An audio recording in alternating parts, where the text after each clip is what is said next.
Good morning. So it starts. Go get ice from Robin Cost Aviation. Got up early. Not too many people around. Yeah, we'll see.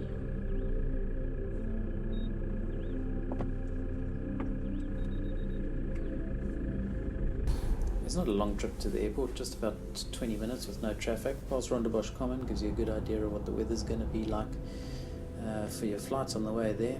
Past the general aviation area, past the tanks and through to the security guard hut where you got to sign in and do all the rest. Then down a few back roads and you'll find just down the road Robin Cost Aviation. Those boxes are where all the amazing RV parts arrive from overseas, because these guys make really good RVs. So park the car here, and one plane to pull out of the hangar, and there's ice a little bit further away so I don't blast back anything towards the hangar. Good walk around in a pre-flight after she's been maintained. First thing on the flaps, put in the new strip to stop any rubbing there, just replace the old one. Under the wing I had a leak repaired, and I got a brand new tail wheel, a lot rounder than the last one.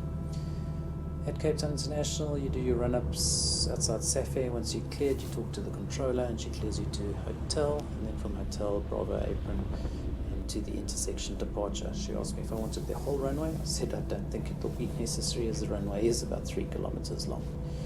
Very quiet at the airport. It's only SAFE flying, but a nice little surprise for me. In came KLM from Schiphol. I was waiting at the hold when she landed. Once the runway was clear, I was cleared on to line up on runway 19. As I say, a very long runway, and you'll see it won't take me long to take off. Runway 19 routes down to the south, and Morningstar is actually behind me and to the right. And usually she cleared me for a left-hand turn, which I asked her to confirm, and that was because 2 helicopters were heading off to Muizenberg. So it was cleared for takeoff and left-hand turn out.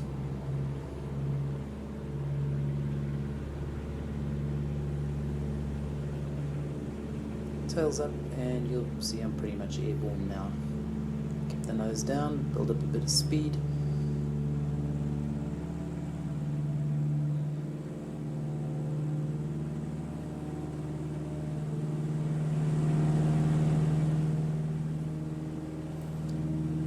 And then build the nose up. In front of me to the right is Cape Point. That's the False Bay Harbour. Then it was a left-hand turn out with a really good view of the airport behind me. Turn left onto left-hand downwind, and then she cleared me direct to Morningstar, which was a first for me, because basically I was going up the approach area of runway 19, but because there was no traffic, I was free to fly. There I'm heading directly for Morningstar. She'll be just behind and to the left of those little mountains ahead. Weather's all good and view's all good. It's 1,500 feet all the way to the zone boundary.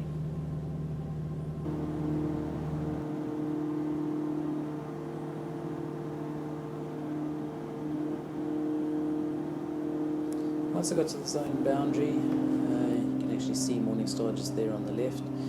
The controller cleared me early because there was traffic in the circuit, so I climbed to 2,000 and then left-hand turn to descend to the west. There on a left-hand crosswind for runway 20.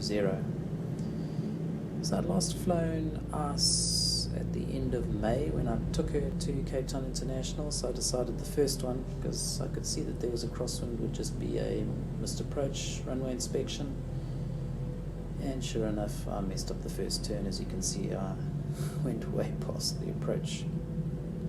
So going down the runway, if you look on your right, about 3/4 of the way down is the runway, and that wind is going now directly from my left to the right.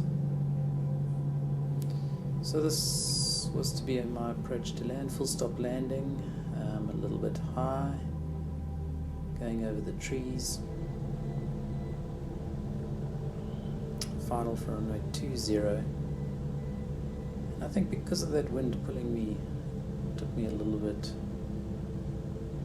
faster around the corner than I anticipated, so I was higher.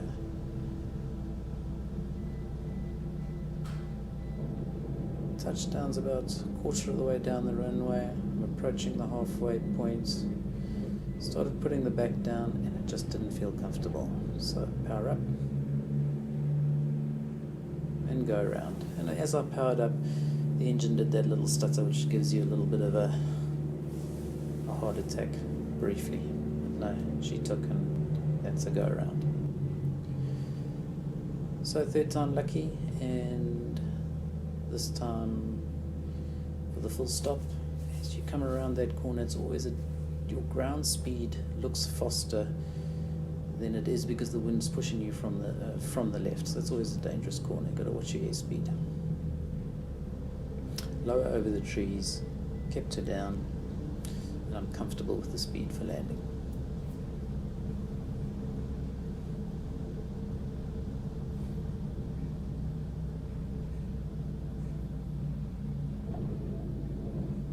Touchdown and stopped comfortably within time.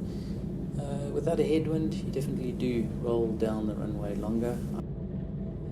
So once I'm satisfied there's enough aerodynamic braking, put the back down and then use the brakes right at the end of the runway.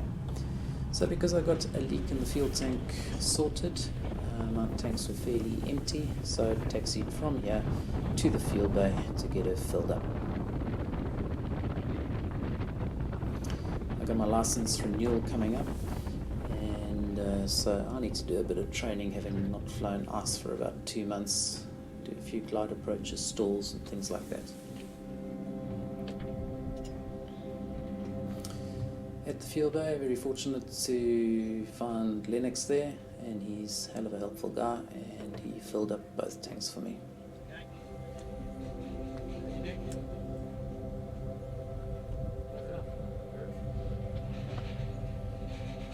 Mags are off.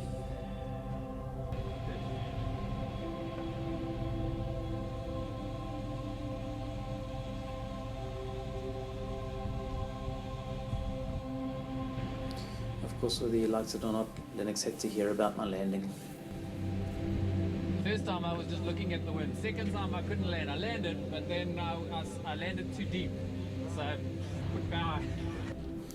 So once the fueling was done, back in the hangar, put away, covers on, and the day wasn't over because I still need to go back and get my car. So Uber trip back to the main airport, and then from there collect my car and head back home.